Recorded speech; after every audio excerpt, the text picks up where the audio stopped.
Chrome is telling us to cut down on our tabs. And if that isn't bad enough, you should see what Opera is trying to pull off. This is the Android Police Podcast.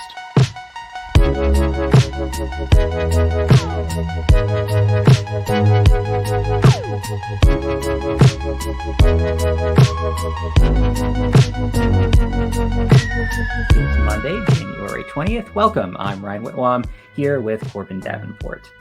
It is a holiday today in the US, so news is a little bit on the light side, but we still have some stuff to talk about. Starting with Samsung, because Samsung is always doing something. And today they have appointed a new head of mobile devices, a Rote Moon, somebody who I have not heard of before, but apparently was previously the number 2 person in the smartphone division. So not a huge leap forward for this individual. But I don't know if this is going to have a major impact on the way Samsung operates. I mean, they're already, the largest Android OEM. They have encountered issues in some Asian markets as companies like Huawei continue to expand. I don't know if having a new person in charge of smartphones is really going to change that. Apparently, this person had something to do with Samsung clawing back some market share in China. So maybe that's why he's in this position now. Yeah. Well, I mean, on the bright side, it would be really hard for him to be worse because Samsung's in a pretty good spot globally. So it's not like this is one of the many times Sony mixes up its smartphone division in an effort to sell any amount of phones. Yeah. I mean, I guess if Samsung starts selling fewer devices, even if they're still way out in front, that could be seen as kind of a failure. I mean, they were really handed a pretty big win last year when Huawei lost access to Google Apps. That pretty much. Huawei was creeping up on Samsung, and I mean that basically guarantees that Huawei's not going to have significant market share in almost any Western country. So Samsung's probably a little bit relieved there. Yeah. So yay, corporate reshuffle to start off your Monday morning. Yeah. Very exciting. So I'm sure that this person's name will come up occasionally. I don't think that we're gonna see a lot of him like on stage. I feel like most of Samsung's events, it's DJ Ko who gets up on stage, and no wait, was he? No, he is Samsung Electronics CEO, not the mobile head. I'm not sure. It's been so long since I've been able to watch Samsung's live events. They're usually pretty rough. Yeah. All right. Well, it's my understanding that DJ Ko is still like gonna be the guy on stage, but take over that. Oh, maybe not. Yeah, maybe DJ Ko was specifically in charge of Samsung's mobile division. This is unclear to me. Well, somebody will be on stage talking about Galaxy devices. Yeah, especially in 2 months? Is that when Samsung's unbox thing is?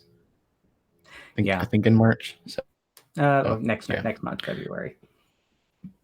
Oh, all right. Well, speaking of Huawei's issues, they're doing something. They are. So as a result of kind of being cut off from Google services, again, there's a back and forth, but the end result is that they can't really rely on Google software for their devices anymore. So they've slowly been building their own alternatives to everything they get from Google. So they have an app store on their Google-less phones now. They have sort of their own flavor of Android that they've had that, but they're also working on a more independent operating system at the same time. And the latest thing that they're working to replace is Google Maps. So they've partnered with TomTom, which you might remember they used to make a lot of GPS devices. Now they mostly just sell software. They're not so much in the hardware business anymore. But apparently they reached a deal. Huawei reached a deal with TomTom a few months ago, but it was just made public very recently. So Yeah, Huawei shouldn't have to. Yeah, they're not so dependent on Google Maps anymore. Which Google Maps is one of the apps where Play Services is required, so you can't even just like sideload that without also sideloading all of Google's other services. Yeah, I mean, I think Huawei is really planning for a day when they just give up on the whole Google thing. I mean, Yeah. if this is another year or two uh, with them unable to get access to Google stuff, I think they'll just move on completely. I mean, they're addressing the shortfall in maps, which is a major pain point. I can't imagine using a phone that doesn't have like a good mapping app anymore. Mhm. Um, and yeah, and like you said, they have their own app store to distribute things, and in the markets where they are focusing their efforts, mainly mainland China, they haven't, they've never relied on Google services, so they have a lot of region specific apps that work for them there, and they sell a ton of phones in China, and despite losing access to Google stuff last year, uh, the Huawei has not imploded, which I actually find a little bit surprising. They're still moving a lot of phones in Asia, and um, that might continue indefinitely. Yeah, and also it's important to note that TomTom is based in the Netherlands, so it's never going to be an issue if they, whenever the U.S. trade ban ever goes into effect. It's starting to feel like the next Half-Life game at this point. Like maybe it'll come at some point. Um, so yeah, they're not at risk from being cut off from TomTom like they are being cut off from American companies. Yeah, I mean, I wouldn't be surprised if Huawei just ends up making Harmony OS phones. I mean, if they aren't Yeah. uh, if they're not going to have access to Google services, there's no reason for them to exclusively use Android. They can build their own services that work for Harmony OS and Android if necessary. I mean, they can take their time and figure it out. Yep. So yeah, while we don't need Google no more soon. Yeah. Okay. Well, let's take a quick break from news and talk about Twitch and the Android Police podcast, which streams on Twitch every single week. We have 3 podcasts like the one you're listening to now and a Q&A show. So that's 4 streams every week. We cannot continue doing that if people don't support the show. So the best way you can do that is go to the Android Police Twitch page, which is twitch.tv/Android Police, and subscribe. It costs you as little as $5 a month if you want to pay real money. But if you're an Amazon Prime subscriber, you get a free sub every month, and you can give that to us.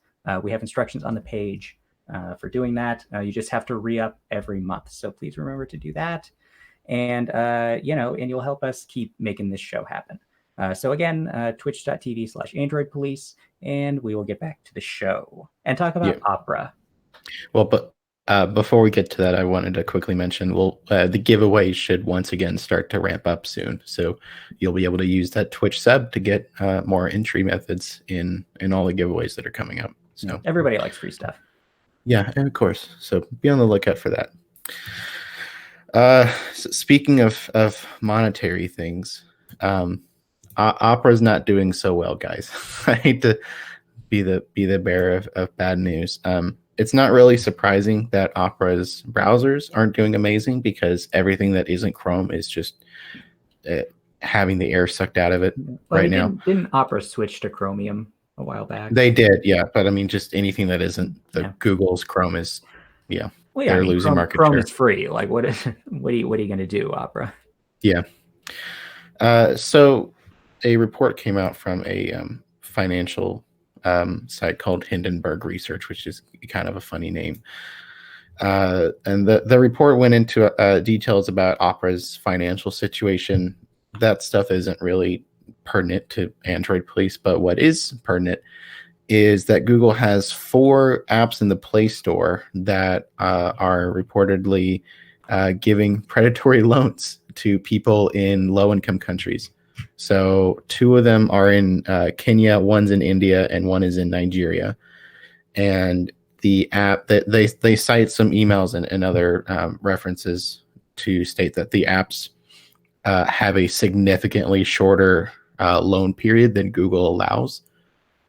So we reported last year that Google added a minimum 60-day repay date to all loan apps on the Play Store. And some of these go as low as 15 days. So it's not quite 60.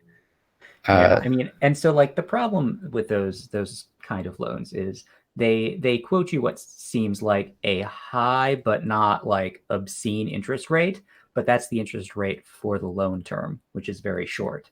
And if you don't Right, pay it back in time, the fees and the interest rack up so quickly that you end up paying back several times more than the value of the loan. I mean, this is right, something that happens in countries all over the world. It happens in the U.S. There are payday lenders all over the place who trick people into getting into these loans that they can basically never pay off. And Google, I think, quite rightly recognized that there were apps in the Play Store that were doing the same thing, and they didn't want to be party to victimizing people. But I right, mean, but Google's it has a big store to police, and it's hard to find all of the offenders. It's surprising that Opera is apparently among them. You wouldn't think Opera, the yeah. browser maker, is like That's running these shady payment apps. yeah, that's quite the pivot. Yeah. uh, So Opera like denies that this is happening. Like they say that the company that wrote this report is shorting Opera stock, and Opera stock is down now on the news like 20%. So I guess they're making some money on this. But I mean that doesn't necessarily mean that it is incorrect. It definitely means that this company has an incentive. But it's my understanding that we've seen a lot of reviews of these apps on the Play Store that support what this company, who is it? It's Hindenburg. Is that actually what it's called? yes. Okay, yikes. Yeah. So it's yeah. So we're actually seeing confirmation of this, and I think we have emails like from the company quoting like 15-day repayment periods for loans. Yeah, So and those were emails to the research firm, but yeah, I mean, there's so many public Play Store reviews for the apps that mention exactly what was in the article.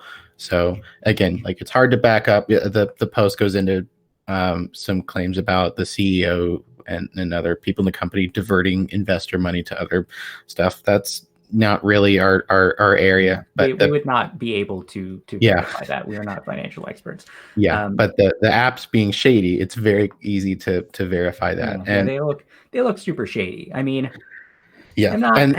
and we didn't even mention some of them actually read the contact book in your phone, and they start sending phones and texts to people in your Yeah, contacts if you don't pay yeah. immediately.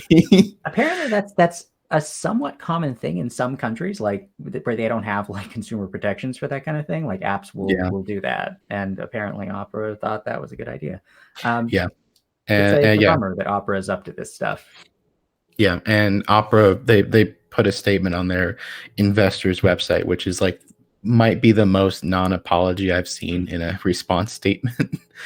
It's just it just says the report has errors without stating what those errors are, and then went on to say that Opera is still committed to growing its user base and all that fun stuff. So Yeah, I'm not really sure. I mean, as Opera was bought out by a Chinese company. What was it? Just last year or 2 years it ago? was 2016, I Oh, think. it's like okay, longer than that. So Yeah, it's been a while. Yeah, I mean, and I felt like they haven't had a business model for years. I mean, Opera back in the day sold its browser, like the yeah, desktop browser, you could download for free, and it had ads in it, and then you had to buy a license to get rid of the ads, which I did in like 2003 because it was a really great browser. mhm, Um, yeah. so Back when people paid for application. right, I know it was like $20 or something too. Yeah, But there really weren't other like good browsers. That was the age of Internet Explorer 6, which was just an absolute mess. Um, but yeah, so how far Opera has fallen. yeah, and yeah, I can't remember.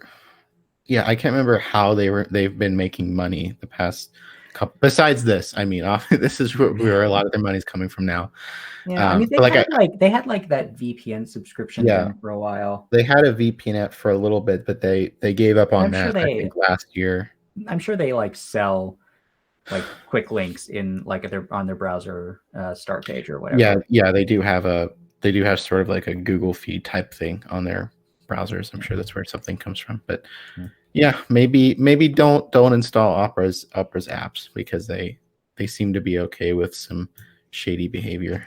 Yeah, I would not use anything that Opera puts out at this point. I do not trust them. No. Yeah. All right. Well, Google apparently does not trust you to close tabs. No. For the last a couple of months, Google has been testing a feature in Chrome for Android where it sort of nudges you to close tabs if you have too many of them. And apparently it is now starting to roll out. It's on by default in Canary, which is, pre-dev build. So it's, super early and unstable. There's no guarantee this will make it into the versions of Chrome that you use, but I hope it does because, man, I feel like almost every time I look at somebody's phone when they have like Chrome open, they have a substantial number of tabs. And it's a problem. It's really easy to rack up on phones because they don't keep eating your memory like desktop browsers do. So you can very easily, like if you just don't clean them out, they can just keep piling up. Yeah, but then you go to find something that you just open. It's like, oh, there are like 80 tabs. I have just swipe through the carousel. Yeah. I think there's people on the Android police team that desperately need this in the desktop browser. Yeah. I'm not naming names, but Ryan. I think it's right. Yeah, no, it's Ryan who regularly tells us he has like 60 or 70 tabs open or something silly. And then Ryan's like, I don't know why my PC's acting up. he's like, I can still see the icons. I mean, okay. I don't know what the issue could be. Yeah. But yeah, so people in general, I think, need more tab shaming. Yes. So yeah, this is in Chrome Canary, so maybe it'll show up in the desktop browser in a couple months, or maybe this will be like that bottom URL bar thing where it just stays in development for a year and then never fully rolls out. Man, I'm happy that bottom bar thing didn't happen. I hated that. There's actually, I think it was the last Chrome release. Google did a huge early spring cleaning and took out like 5 different things that seemed like they were close to being done. I know people were upset about the reader mode. It's just gone now. So Chrome doesn't have a reader mode like most other browsers do at this point. So yeah, hopefully this will make it into the final release, but you never know with these things. Yeah. All right. So this was a light news day, so we really powered through it. And I don't think we have any questions. Nobody's asked anything of us this show, so I guess we'll call it. Corbin, you wanna take us out? Sure. All the topics we've talked about today can be found at androidpolice.com/podcast, and we also have a nice calendar and subscribe buttons and everything else there. We're live 4 times a week at twitch.tv/androidpolice, and we'd love to hear your thoughts if you have any. You can send us an email at podcast@androidpolice.com. On Twitter, I'm at Corbin Davenport. Ryan is at Ryan Whitwam. Our producer, Jules Wong, is at Point Jules, and our theme music is by Home. We've got the Q&A live stream tomorrow at 1:30 p.m. Pacific, and then another podcast on Wednesday. Until then, have a great week and take care.